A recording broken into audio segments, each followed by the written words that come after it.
The MoU includes co-developing academic curricula, supporting executive programs, and facilitating real-world exposure for students and faculty. Thank you very much. Guten Morgen, guten Tag. Wie geht's? For all the German friends. Excellency Dr. Ackermann, Mr. Oswald, Mr. Saisig, Mr. Neumann, Mr. Diker, Ms. Gangadharan, all the distinguished guests, SAP employees. Friends, it's indeed an honor to be a part of this function for inauguration of the SAP facility in Bangalore. I would like to, friends, make 3 quick points, then we go on to the rest of the function. You are aware that the world is going through a major transition at this point of time. The geopolitics is changing, geotechnology is changing, the way the geoeconomics is also changing. It's a very, very interesting, very time full of turbulence for everybody. And these are the times when ships that have steady captains, they are the ones who really do justice to their countries, to their people, to their passengers. We in India are very lucky to have a very steady and a very wise leadership. Our Prime Minister, Shri Narendra Modi ji, the way he has been steering our country for the last 11 years, it's a phenomenon which the entire world today acknowledges as one of the finest way of bringing a country out of troubled times and bringing it to a very different time frame. We will very soon be on track to be the 3rd largest economy. 11 years ago, we were 11th largest economy in the world. And over a period of short time frame of a decade, from 11th to 10th to 9th to 8th, 7th, 6th, 5th, and now this financial year, 4th largest, and very soon will become the 3rd largest economy.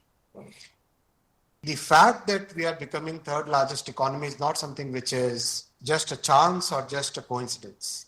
A lot of effort has gone into it. Deep thinking has gone into it. The 11 years we have seen is a period of good governance, a period of investment in our future, a period where our basic industries have been brought to a good situation. I'll give certain examples. Electronics manufacturing has grown 6 times in the last 11 years, double-digit CAGR. Electronics exports have grown 8 times in the last 11 years. We never had a semiconductor industry in our country. Today we have 6 units being constructed. Very soon we'll start the production of the first made in India chip. We have had very good design capabilities. Now those design capabilities are getting complemented by manufacturing capabilities.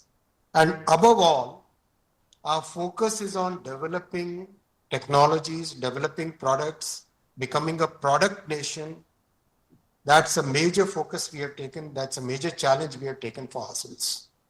And there are many examples. 4G telecom stack, upgradable to 5G. There are only 5 countries which could claim to have a homegrown 4G telecom stack. China, 2 companies, South Korea, 1 company, and Europe, 2 companies.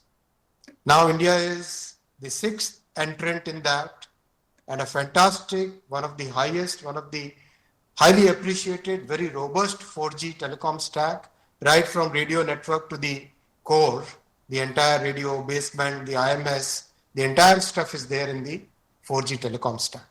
And now it's already deployed on 80,000 plus units, telecom towers. It's something which gives immense satisfaction because these are technologies which are foundational technologies for a country, for any country. And being able to develop this kind of technology in a very short period and being able to successfully deploy that shows the capabilities that this country has, our country has. I'll give second example. This is an example from the railway sector, Vande Bharat train. Again, 180 kilometers per hour train is a very complex machine where the interaction between the physical world and the electronics of it, the mechanical part and the aerodynamic profile of the train, everything has been so meticulously designed that the train is today highly appreciated globally. It's much lower cost, and on many parameters, it beats the global best. For example, acceleration. The bullet train does 0 to 100 kilometers per hour in 54 seconds, whereas Vande Bharat does in 52 seconds. There are so many other parameters where Vande Bharat would match any global train parameter by parameter. So that's the level of design and creating the product using our engineering talent, which is now at this point of time happening in our country. We have become exporter of telecom equipment. We have become exporter of defense equipment. We have, from being always an importer of defense equipment, becoming designer, manufacturer, and exporter of defense equipment is something which speaks a lot about the journey of the last 11 years. Above all, our Prime Minister has given us a very, very interesting thought, very interesting guidance that we must democratize technology. Now, in some of the countries, technology is in the hands of a few large companies, big tech. In our country, we have consciously taken a call driven by our Prime Minister's vision of democratizing technology. We have the UPI, the payment system, which is a great example. The platform was made by government, public funds, but everybody, the startups, the merchants, the payment solution providers, every innovator can join this platform and give a new solution. Same approach we are taking in semiconductor and AI. This is very relevant for this audience, so I would like to explain it in a bit of detail. In the case of AI, we know that access to compute power is something which will define whether a group, whether it's a student or a college or a startup or any research lab, access to compute power will define whether they succeed or do not succeed. Access to compute power is expensive. In most countries, that is in the hands of a few. We in our country, we in India decided to democratize access to compute power. And in a very interesting public-private partnership, we have by today empaneled 34,000 GPUs, which are available to every student, researcher, college, startup. They can use this compute power, and these are very modern GPUs from NVIDIA and others, which are today accessible, available as a common compute facility to the entire country. And the price of compute is significantly lower than what it is globally available for. Global, the benchmark is $2.5 to $3 per compute hour. We are able to provide it because the way we structured the commercial contract, we are able to provide it in less than $1 per computer. The second example I'll give is of semiconductor.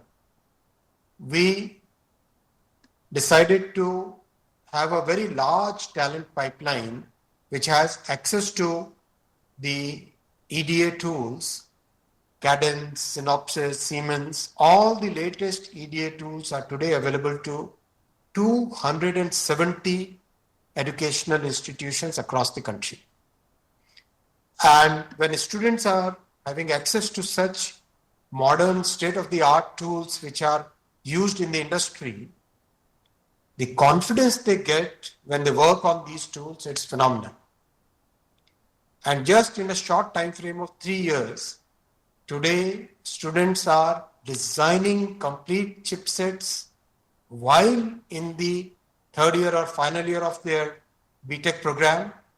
And just recently, 20 such teams taped out their semiconductor chips designed by them, designed by students at one of our laboratory, SCL semiconductor laboratory at Mohali. Very few universities in the world can talk of this kind of capability where the students are able to design and tape out chips while being in the college.